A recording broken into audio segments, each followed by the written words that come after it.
Palghar railway स्थानकावरती मालगाडी अपघात झाला आणि याचाच परिणाम आता पश्चिम रेल्वेच्या लोकल वाहतुकीवरती दिसतोय। अगदी पहाटेपासून डहाणू ते विरार ही लोकल सेवा ठप्प आहे। त्यामुळे या भागातनं मुंबईकडे कामासाठी येणाऱ्यांचे प्रचंड हाल होत आहेत।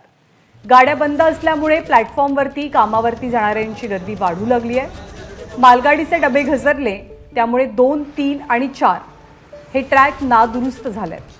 लांब पल्ल्याच्या गाड्या या अपघातामुळे विलंबाने धावतात आणि घसरलेले डबे हटवण्यासाठी तसंच ट्रॅक दुरुस्तीसाठी आणखी काही तास लागतील अशी शक्यता रेल्वे प्रशासनाकडून व्यक्त करण्यात आली आहे।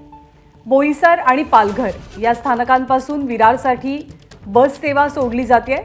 सोबतच लांब पल्ल्याच्या गाड्यांमधनं विरारपर्यंत प्रवासाची प्रवाशांना मुभा देण्यात आली आहे।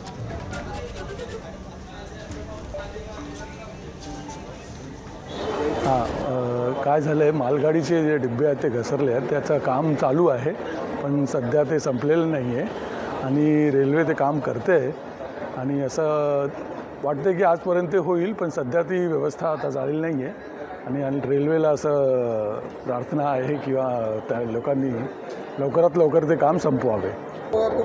कोई नहीं, इंक्वायरी में सिर्फ इतना ही बोलते हैं कि आ रही ट्रेन, कब आएगी इसकी कोई रिस्पॉन्सिबिलिटी है ही नहीं। जवाबदेही नाम की कोई चीज़ नहीं है। इतना वर्क चालू है, अभी तक फाइंड आउट नहीं हुआ है। कभी से बैठे आप? हम तो एक 6:37 का लोकल आती है ढाणू से चर्च गेट, वो कैंसिल है। मेल ट्रेन कब आएगी इसकी कोई अथी नहीं है। मैं ही नहीं, कितने लोग बैठे हुए पूरे भरी हुई पालघर स्टेशन पर लोग जाने के लिए।